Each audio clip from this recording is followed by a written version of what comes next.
Students, अपन ने प्रश्न संग्रह 9.1 कर लिया है। इसके बाद में है कमीशन।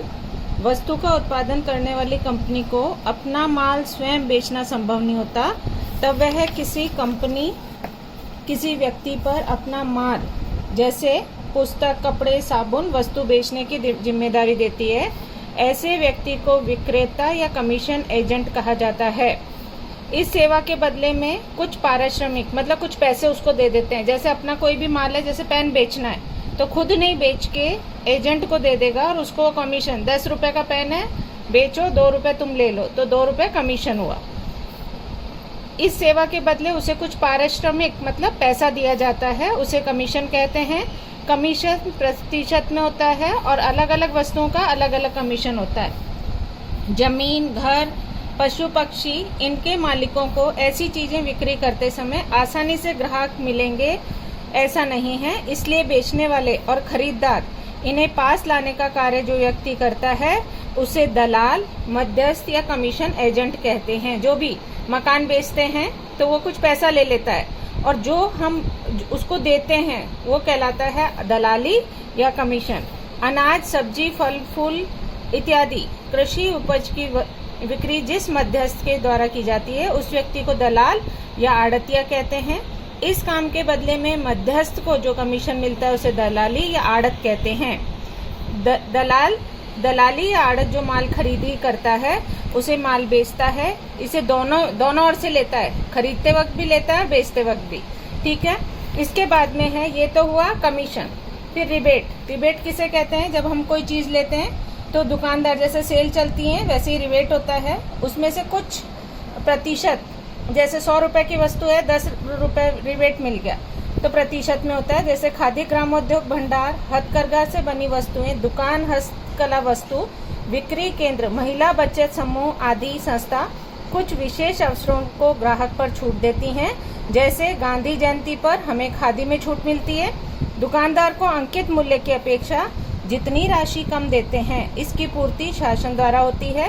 इस योजना के अंतर्गत ग्राहक को जो छूट मिलती है उसे क्या कहा जाता है? रिबेट कहा जाता है। आयकर भरने वाले जिन व्यक्तियों को आय निश्चित सीमा तक होती है उन्हें आयकर में छूट मिलती है। इस छूट को भी क्या कहा जाता है? रिबेट कहा जाता है। तो ये तुम पढ़ लेना 2 बार और याद कर लेना। अब प्रश्न संग्रह 9.2। जॉन ने एक प्रकाशक से 4,500 रुपए की पुस्तक बेची। प्रकाशक को कितने की किताबें बेची हैं? 4,500। तो ये हो गया विक्रय मूल्य। इसके लिए उसे 15% कमीशन मिला, तो कमीशन की दर क्या हो गई? 15। तो यहाँ पे विक्रय मूल्य हो गया 4,500, कमीशन की दर 15%। तो जॉन को प्राप्त कुल कमीशन कितना हुआ? तो 65। इसका क्या कर लेंगे? 4,500 का 15% निकाल लेंगे, तो 15 बटा यहाँ पे आएगा 15/100, प्रतिशत का चिन्ह हटाने के लिए गुणा 4,500, तो ये आ गया 6। यहाँ पे फिर इसको गुणा करके देख लेना, 15 को 45 से गुणा कर देना, वो इसका कमीशन हो जाएगा। इसके बाद में है दूसरा सवाल।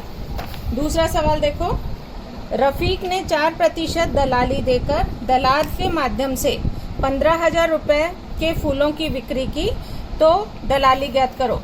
अब विक्रय मूल्य कितना हो गया? 15,000, दलाली है 4%, 15,000 का 4%, प्रतिशत हटाने के लिए नीचे 100 लगा दिया, 2 जीरो से 2 जीरो काट गया और यहाँ हो गया 15 चौके 60, 1 जीरो यहाँ बचा हुआ है, तो 60 के आगे जीरो लगा दिया, तो 600 रुपए क्या हो गया उसको? दलाली।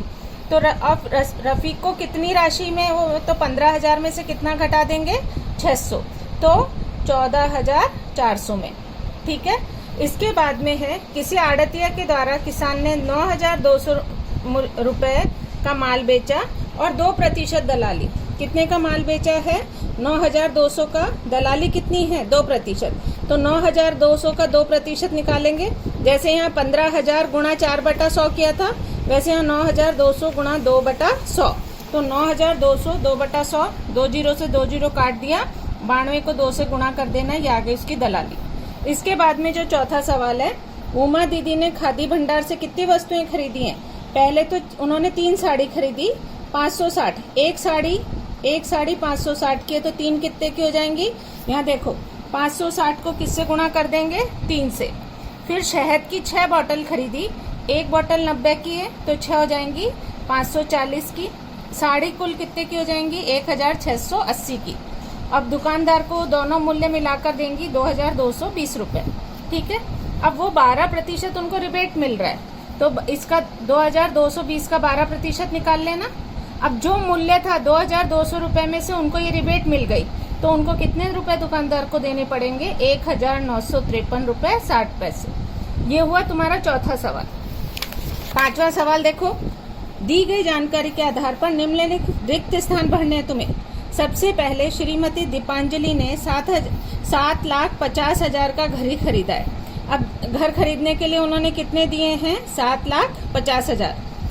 दलाली में उन्होंने 2%, तो 2% इसको 2 जीरो काट देना, 75 को 2 से गुणा कर देना और ये आ जाएगा तुम्हारा, ये हो गई दलाली। फिर लीला बहन ने मकान बिक्री के लिए कितनी दलाली दी? 15,000 रुपए। दलाल को इस व्यवहार में, अब उसने 2% ली, 2% दलाली, तो उसने खरीदने पर भी दलाली ली और बेचने पर भी। एक तरफ 15 ली तो दो तरफ में कितना हो जाएगा? 15 दूनी 30,000। ठीक है ना। खरीदने पर भी दलाली देनी पड़ती है और लेने पर भी दलाली। फिर श्रीमती दीपांजलि को मकान कितने का पड़ा? क्या करना है तुम्हें? तो तुम्हें खुद को करना है ये सवाल, मैं सिर्फ समझा रही हूँ। 7,50,000 में अभी तुम्हें दलाली दी उसने, कितने की दलाली दे दी? 30,000 की, तो वो इसमें जोड़ देना। फिर मकान को बेचकर कितने रुपए प्राप्त हुए? वो वह मकान इतने में मिला और बेचा तो भी उनको दलाली देनी पड़ेगी, तो वो घटा देना, कर लेना। और फिर भी नहीं आएगा तो समझ लेना। अब ये जो तुम्हारा है पोर्शन पूरा हो गया फर्स्ट सेमेस्टर का।